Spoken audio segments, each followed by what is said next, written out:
नमस्कार विद्यार्थी मित्रांनो, नमस्कार, नमस्कार, नमस्कार. विद्यार्थी मित्रांनो, मी डॉक्टर किरण आरंगळे म्हणजेच तुमचा ए सर. आपण स्टार्ट करूया क्लास 12 बायोलॉजीमध्ये ज्या चॅप्टरला सगळ्यात जास्त वेटेज आहे, तो चॅप्टर आणि सगळ्यात महत्त्वाचं ज्या विद्यार्थ्यांना या चॅप्टरमध्ये खूप जास्त प्रॉब्लेम येतो.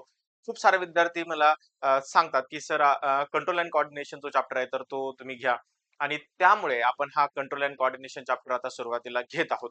विद्यार्थी मित्रांनो, टार्गेट आपलं असणार आहे एमएसटी सीईटी 2027 म्हणजेच पुढच्या वर्षी येणारी एमएसटी सीईटी एक्झाम, त्याचबरोबर नीटची एक्झाम आणि अशाच खूप साऱ्या एक्झाम ज्यामध्ये कंट्रोल अँड कोऑर्डिनेशन डिटेलमध्ये विचारला जातो.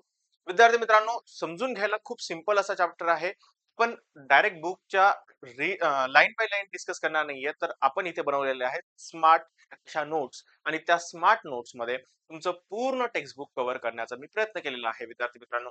आणि विद्यार्थी मित्रांनो, सगळ्यात महत्त्वाचं म्हणजे या चॅप्टर्समध्ये ज्या मी पीपीटी मध्ये ज्या नोट्स टाकलेल्या आहेत किंवा ज्या नोट्स तुम्हाला मिळणार आहेत, तर त्या नोट्स केल्यानंतर मी तुम्हाला गॅरंटी देऊन सांगतो, की तुम्हाला हा चॅप्टर इझिली समजेलही आणि तो चॅप्टर समजल्यानंतर तुम्हाला त्याचे क्वेश्चनही सॉल्व्ह होतील. प्लस स्टेट बोर्डला तुम्हाला डिस्क्रिप्टिव्ह रायटिंग मध्ये सुद्धा त्याचा खूप फायदा होईल. आणि विद्यार्थी मित्रांनो, यामध्ये खूप साऱ्या मी तुम्हाला ट्रिक देणार आहे. त्याच्यामुळे हा व्हिडिओ शेवटपर्यंत बघा आणि हा चॅप्टर समजून घ्या. चला तर विद्यार्थी मित्रांनो, मग सुरुवात करूया आपल्या या क्लास 12 बायोलॉजी मधला चॅप्टर नंबर 9 कंट्रोल अँड कोऑर्डिनेशनला व्यवस्थित समजून घेण्यासाठी. चला तर स्टार्ट करूया. आपल्या बायोकिरण चॅनल वरती जर तुम्ही नवीन असाल, तर आजच आपल्या चॅनलला सबस्क्राईब करून ठेवा आणि इथून पुढे क्लास 11, 12, एमएसटी सीईटी आणि नीटचे जेवढे काही व्हिडिओ असतील, तर ते तुम्हाला इथे मिळतील. त्याचबरोबर आपलं टेलिग्राम चॅनल पण आहे. आपले बाकीचे सोशल मीडिया प्लॅटफॉर्म पण आहे. त्याची लिंक मी डिस्क्रिप्शन बॉक्समध्ये दिलेली आहे. तर त्यालाही जॉइन करून ठेवा. आणि सगळ्यात महत्त्वाचं आपलं एक ॲप पण आहे, जे प्ले स्टोअरवरती तुम्हाला बायोकिरण नावाने मिळून जाईल. तिथे free of the cost notes available आहेत, टेस्ट सीरीज अवेलेबल आहे आणि त्या free of the test series ज्या आहेत, कुठलीही कॉस्ट न देता टेस्ट सीरीज जॉइन करण्यासाठी आजच आपलं बायोकिरण ॲप हे डाउनलोड करा. चला तर विद्यार्थी मित्रांनो, सुरुवात करूया आजच्या चॅप्टरला, ज्यामध्ये आपल्याला डिटेलमध्ये बघायचंय कंट्रोल अँड कोऑर्डिनेशन. स्टार्ट करूया. सगळ्यात पहिला माझा क्वेश्चन आहे विद्यार्थी मित्रांनो, की जो ऑर्गॅनिझम बनतो, तर त्याच्या वेगवेगळ्या ऑर्गनायझेशन्स असतात, जे की आपण लास्ट इयरला ॲनिमल किंगडम मध्ये डिस्कस केलेले आहेत. तरी पण जर ज्यांनी कोणी डिस्कस केलेलं नसेल, तर त्यांनाही इथे आपण व्यवस्थित समजून घेऊया आणि समजून सांगूया, की नक्की यामध्ये काय आहे. विद्यार्थी मित्रांनो, सगळ्यात महत्त्वाचं म्हणजे जेव्हा आपण सपोज हा माझ्याकडे पेन आहे आणि या पेनला जर मी कट केलं, तर 2 पार्ट मला मिळतील. त्यातला एक पार्ट मी परत कट केला, की 2 पार्ट मिळतील. असं करत मी एका छोट्याशा पॉइंट पर्यंत गेलो, एक छोट्याशा मॅटर पर्यंत गेलो, की ज्याला कट केल्यानंतर आता 2 पार्टमध्ये तोला डिव्हाईड करू शकत नाही. इंग्लिशमध्येच सांगायचं जर म्हटलं, तर particles which can not further divide known as a atom. Okay. So त्याला आपण काय म्हणतो? तर त्याला आपण म्हणतो ॲटम. त्याला म्हणतो आपण ॲटम. हां, it is not item it is not item. It's atom. Atom means particle, smallest particle. Item means वस्तू. जे तुमच्या मनात आहे, त्याला माझा सॅल्यूट आहे. मात्र त्याचा तो मीनिंग होत नाही, विद्यार्थी मित्रांनो. मीनिंग होतो atom. Atom that means the smallest particle which can not further divide. म्हणजे असा एक छोटासा पार्टिकल, की ज्याला आपण परत डिव्हाईड करू शकत नाही, परत आपण त्याला वेगळं करू शकत नाही. अशा छोट्याशा पार्टिकलला आपण म्हणतो ॲटम. आता ॲटम जेव्हा खूप सारे ॲटम एकत्र येतात, तर त्यांच्यापासून बनतो मॉलिक्यूल. मॉलिक्यूल बनतो. आता मॉलिक्यूल तर बनलाय. पण हा मॉलिक्यूल जेव्हा बायोलॉजिकली सिंथेसिस असतो किंवा कुठल्या एखाद्या लिव्हिंग ऑर्गॅनिझमचा पार्ट असतो, सो त्याला कन्सिडर केलं जातं बायोमॉलिक्युल्स. सो त्याला काय कन्सिडर केलं जातं? त्याला कन्सिडर केलं जातं बायोमॉलिक्युल्स. मग असे खूप सारे बायोमॉलिक्युल्स जेव्हा एकत्र येतात, तर त्यांच्यापासून पुढे फॉर्म होते cell. Cell the structural and functional unit of life. आपण ऑलरेडी डिस्कस केलेला आहे विद्यार्थी मित्रांनो. मग अशी खूप साऱ्या सेल जेव्हा एकत्र येतात आणि एक सेम फंक्शन कॅरी आउट करतात, सो त्याच्यापासून बनते टिश्यू. त्याच्यापासून बनते टिश्यू. अशा खूप साऱ्या टिश्यू जेव्हा एकत्र येतात, तर त्यांच्यापासून बनतो ऑर्गन. त्यांच्यापासून काय बनतो? ऑर्गन बनतो विद्यार्थी मित्रांनो. आणि असा ऑर्गन म्हणजे जसं की फॉर फॉर एक्झाम्पल हार्ट असेल, किडनी असेल, स्टमक असेल, लिव्हर असेल, हे सगळे झाले ऑर्गन. मग असे खूप सारे ऑर्गन जेव्हा एका सिस्टीमचा पार्ट असतात, तर त्याला म्हटलं जातं ऑर्गन सिस्टीम. Organ system. जसं की फॉर एक्झाम्पल डायजेस्टिव्ह सिस्टीम असेल किंवा सर्क्युलेटरी सिस्टीम असेल, इव्हन न्यूरल सिस्टीम असेल. जसं डायजेस्टिव्ह सिस्टीमचा जर आपण विचार जर केला, तर त्याच्यामध्ये आपलं माउथ आहे, टंग आहे, त्याच्यानंतर आपला ट्रॅकिया सॉरी इसोफॅगस आहे, त्याच्यानंतर आपला ग्लोटिस आहे, इपिग्लोटिस आहे, स्टमक आहे, स्मॉल इंटेस्टाइन आहे, लार्ज इंटेस्टाइन आहे, पॅनक्रिया आहे, लिव्हर आहे, गॉल ब्लॅडर आहे. ओके. परत खूप सारे पार्ट असे जे आहेत, तर त्याला आपण ऑर्गन आणि याची सगळ्यांची मिळून जी बनली आहे, तर ती ऑर्गन सिस्टीम म्हणजे डायजेस्टिव्ह सिस्टीम बनलेली आहे. मग अशा खूप साऱ्या सिस्टीम जेव्हा एकत्र येतात आणि एक बनवतात, त्याला म्हटलं जातं that is the organism. Okay. आता खूप साऱ्या ऑर्गॅनिक सिस्टीम एकत्र आल्या, की ऑर्गॅनिझम बनतो. ओके. ऑर्गॅनिझम बनतो. मग अशा खूप सारे ऑर्गॅनिझम जेव्हा सेम स्पेसिसला बिलॉंग करतात, सो त्याला कन्सिडर केलं जातं पॉप्युलेशन. ओके. काय कन्सिडर केलं जातं? पॉप्युलेशन कन्सिडर केलं जातं. म्हणजे जसं की human population, mosquito population, fish population, plant population. प्लांटमध्ये स्पेसिफिक एखादी स्पेसिस. So population. पण जेव्हा वेगवेगळ्या स्पेसिसला बिलॉंग करणारे वेगवेगळे पॉप्युलेशन जेव्हा एकत्र येतात, सो त्याला आपण कन्सिडर करतो that is the community. Okay. त्याला काय कन्सिडर करतो? कम्युनिटी कन्सिडर करतो. कम्युनिटी. मग जेव्हा अशी कम्युनिटी ज्या एरियामध्ये राहते, तर त्या एरियाला आपण कन्सिडर करतो बघा विद्यार्थी मित्रांनो, त्या एरियाला कन्सिडर करतो आपण that is the ecosystem. Okay. त्याला काय कन्सिडर करतो आपण? इकोसिस्टीम कन्सिडर करतो. म्हणजे जिथे कम्युनिटी असतील म्हणजे डिफरंट स्पेसीजला बिलॉंग करणारे ऑर्गॅनिझम एकाच इकोसिस्टीमचे पार्ट असू शकते. त्याचबरोबर विद्यार्थी मित्रांनो, जर ही इकोसिस्टीम जर खूप मोठी तयार होत असेल, जसं की अर्थ इज द इकोसिस्टीम असं आपण म्हणत नाही. अर्थ इज द बायोम असं कन्सिडर करतो आपण. म्हणजे बिगेस्ट इकोसिस्टीमला आपण कन्सिडर करतो बायोम. आता विद्यार्थी मित्रांनो, चॅप्टर मध्ये हा जो टॉपिक आहे, तर हा कुठेच नाहीये. पण पूर्ण सिलेबस मध्ये जर आपण विचार केला, तर पूर्ण सिलेबस मध्ये हा टॉपिक किंवा हा चार्ट जो आहे, तर त्याच्या अर्थाचे शब्द किंवा त्याच्या अर्थाच्या डेफिनेशन या तुम्हाला जवळपास 4 वेळेस येतात. वेगवेगळ्या चॅप्टर मध्ये. डिटेलमध्ये जर कुठे असेल या सगळ्या टर्मिनॉलॉजी तर या इकोसिस्टीम नावाच्या चॅप्टर मध्ये आहेत विद्यार्थी मित्रांनो. पण या या पूर्ण सिक्वेन्स जोपर्यंत तुम्हाला कळत नाही, तोपर्यंत तुम्हाला खूप सारे क्वेश्चनचा मिनिंगच कळणार नाही किंवा तुम्हाला खूप सारे क्वेश्चन सॉल्व्हच होणार नाही. आणि त्यासाठी विद्यार्थी मित्रांनो, तुम्हाला हा चार्ट जो आहे, तर तो डिटेलमध्ये माहिती असणं गरजेचं आहे. त्याच्यामुळे जे विद्यार्थी हा व्हिडिओ बघतायत, तर त्यांनी सुरुवातीलाच हा चार्ट तुमच्या नोटबुकमध्ये काढून ठेवायचा. आणि हा चार्ट फक्त तुम्हाला 12वी साठीच गरजेचा नाहीये विद्यार्थी मित्रांनो. तर इथून पुढे तुम्ही ज्या कॉम्पिटिटिव्ह एक्झाम देणार आहात, नेट असेल, गेट असेल, सेट असेल, जाम असेल, अशा खूप साऱ्या एक्झाम आहेत. इव्हन एमपीएससी, युपीएससी सुद्धा असेल, तर त्यामध्ये सुद्धा सायन्स विभागामध्ये हा प्रश्न विचारला जातो. आणि त्यासाठी विद्यार्थी मित्रांनो, हा चार्ट तुमचा तोंडपाठ असला पाहिजे. आजच तोंडपाठ करून ठेवा. चला तर विद्यार्थी मित्रांनो, पुढचा टॉपिक आणि ऍक्च्युअली आपण चॅप्टरला स्टार्ट करू. आता बरेच विद्यार्थ्यांना एक प्रश्न असेल, की सर आपल्यामध्ये तर न्यूरल सिस्टीम आहे किंवा आपल्यामध्ये ब्रेन आहे. आपल्याला कळतं की काय चांगलं आहे किंवा काय वाईट आहे. पण असं काही प्लांटच्या बाबतीत होतं का तर तर हो विद्यार्थी मित्रांनो, प्लांट मध्ये सुद्धा केमिकल सिग्नल हे कोऑर्डिनेट करण्यासाठी काहीतरी सिस्टीम असते. मग त्याच्यामध्ये जे लाईटचे सिग्नल आहे, तर त्या लाईटच्या सिग्नलला म्हटलं जातं फोटोट्रॉपिझम.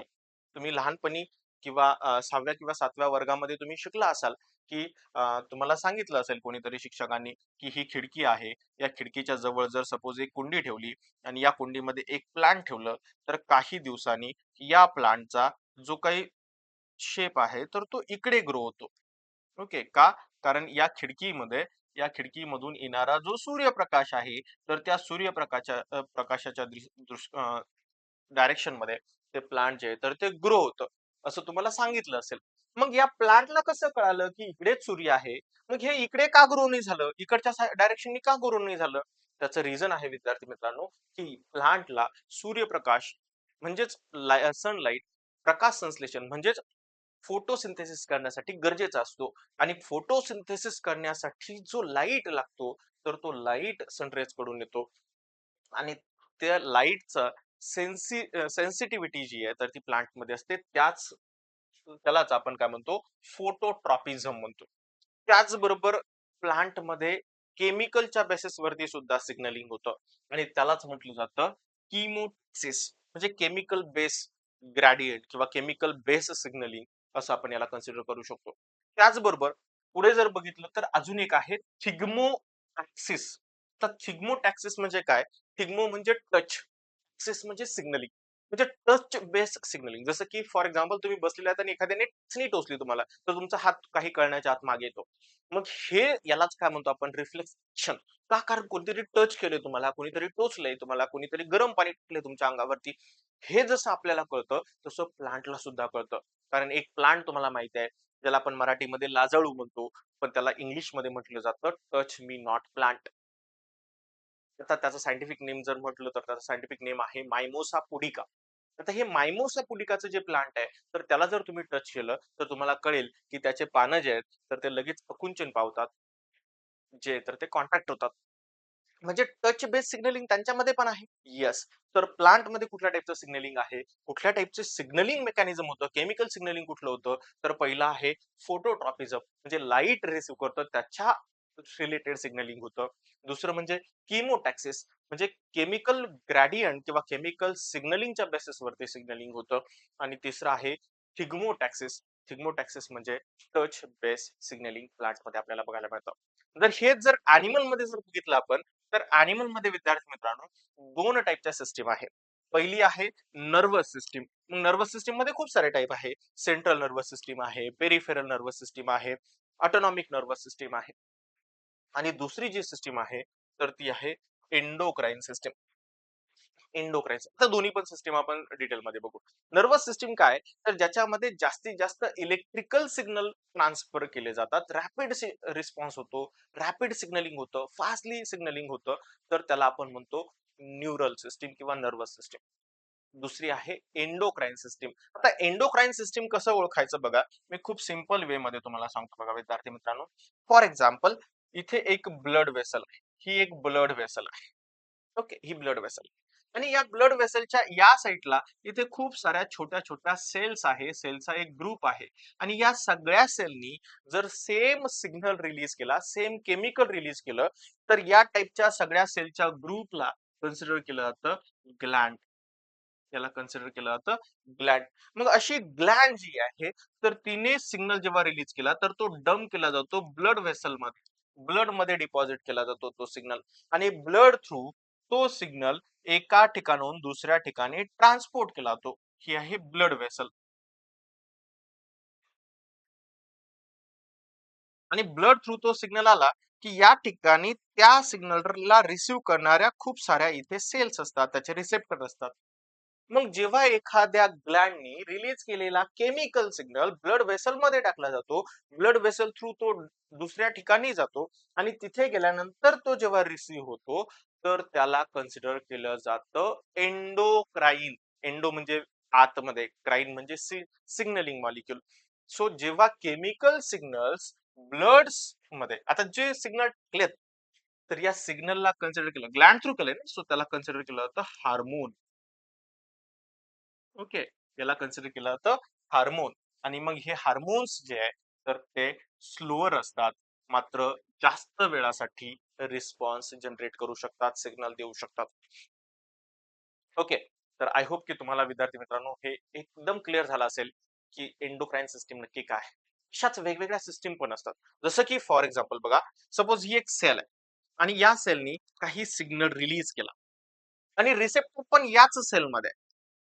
रिसेप्टर पण याच सेलमध्ये आहे. तर या टाईपच्या सिग्नलिंगला म्हटलं जातं ऑटोक्राईन. ओके, याला कन्सिडर केलं जातं ऑटोक्राईन सिग्नलिंग. जर सपोज या सेलने सिग्नल रिलीज केला आणि त्याच्या शेजारच्या सेलने सिग्नल डायरेक्टली रिसीव्ह केला तर मात्र आता या सिस्टीमला कन्सिडर केलं जातं, दॅट इज द पॅराक्राइन. याला म्हटलं तर जर त्याच सेलने रिलीज केलेला सिग्नल तीच सेल रिसीव्ह करत असेल तर ऑटोक्राइन. त्याच सेलने रिलीज केलेला सिग्नल जर त्याच्या शेजारची सेल रिसीव्ह करत असेल तर पॅराक्राइन. आणि ज्या सेलने रिलीज केलेला सिग्नल ब्लड मध्ये डब करत असेल आणि ब्लड मधून दूरवरती जाऊन मग जर रिसीव्ह करत असेल तर त्याला म्हटलं जातं एंडोक्राइन सिग्नलिंग. विद्यार्थी मित्रांनो, आय होप की तुम्हाला या सिग्नलिंगचे जे टाईप आहे तर ते व्यवस्थित कळाले असतील. ओके, चला तर पुढे बघूया. तर सगळ्यात छोटासा अॅनिमल जर म्हटलं आपण, जो प्रिमिटिव्ह ऑर्गॅनिझम आपण कन्सिडर करतो किंगडम अॅनिमलियामध्ये, तर पहिलाच फायलम आहे फायलम पोरीफेरा.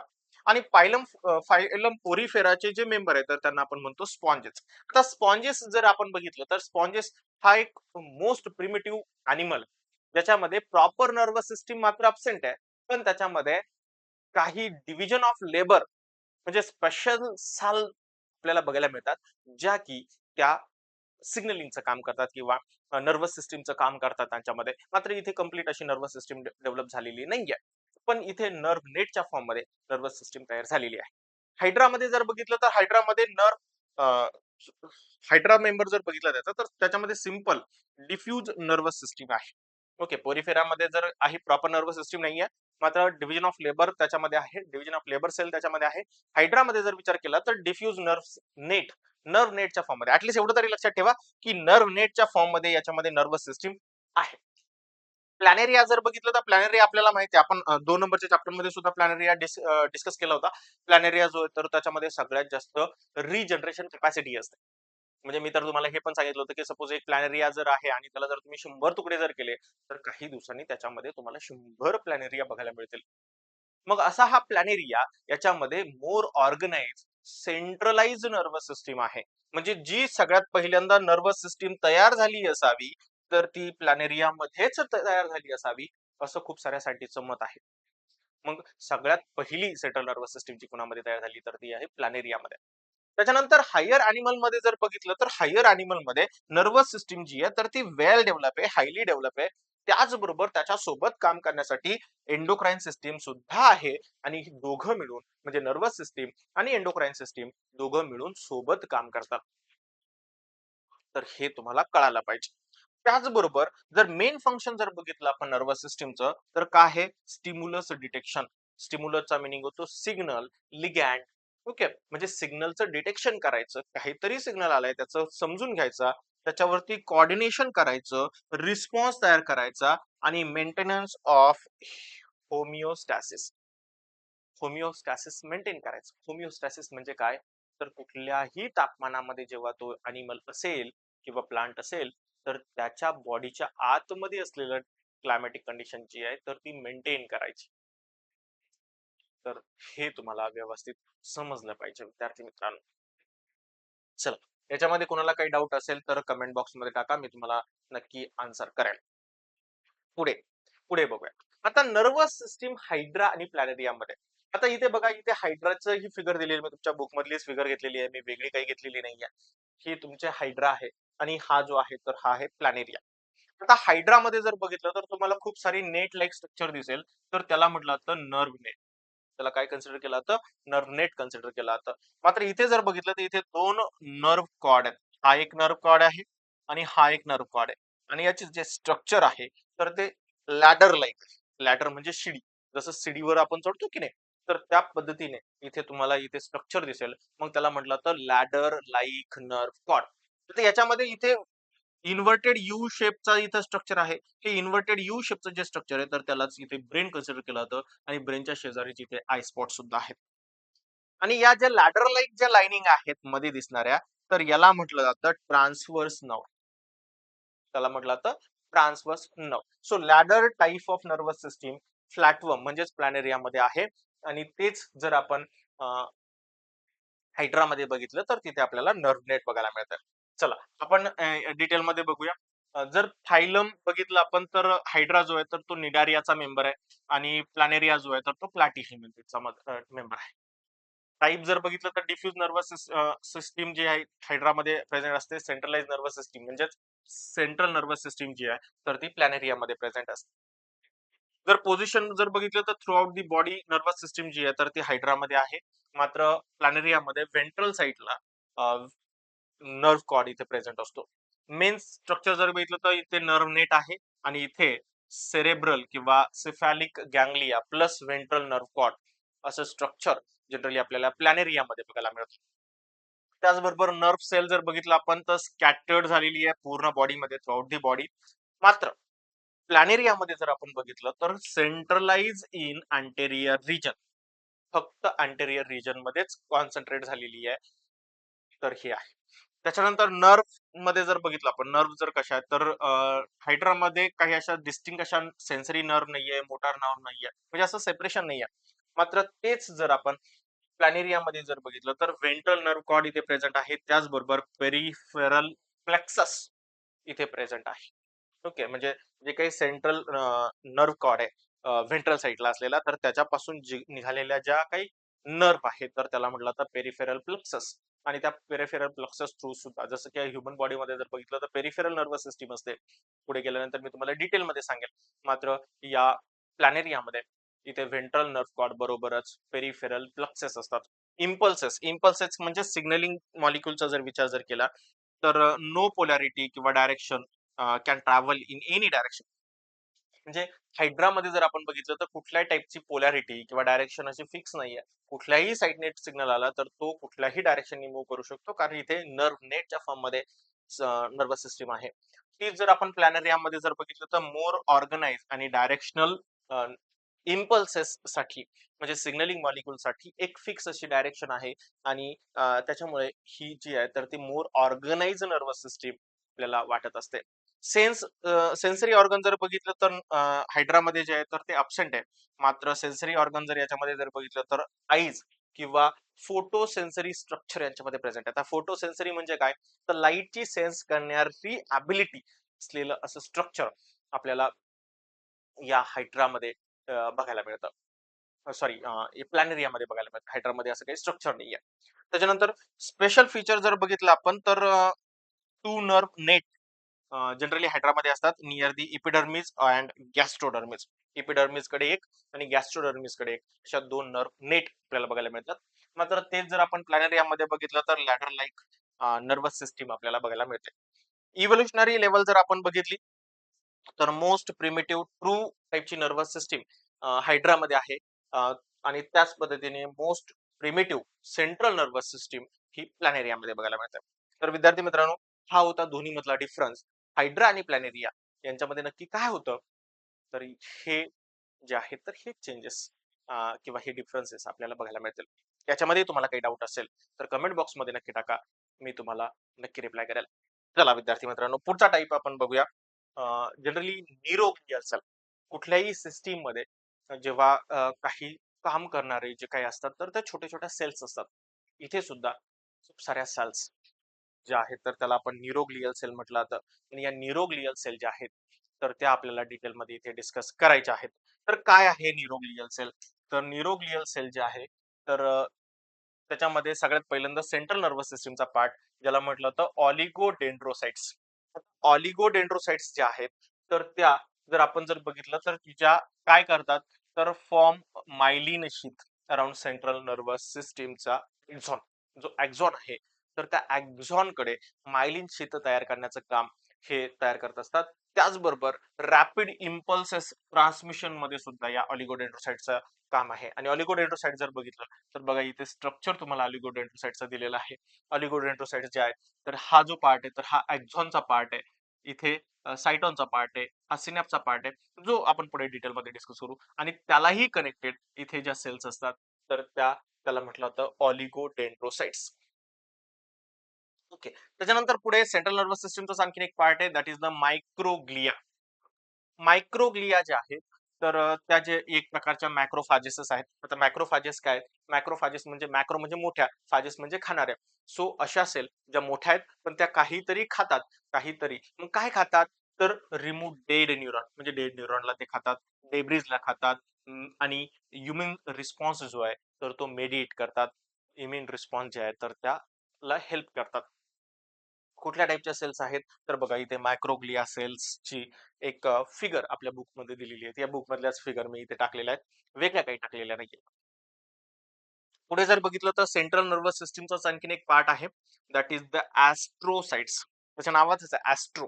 ॲस्ट्रो म्हणजे काय? तर स्टार शेप. ॲस्ट्रोसाइट्स बघा इथे इथे ॲस्ट्रोसाइट्सची फिगर दिलेली आहे.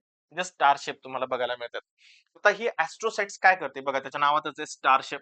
पहिली गोष्ट तर मोस्टली अबंडंट असतात. खूप जास्त प्रेझेंट असतात. त्यांचा नंबर खूप जास्त असतो.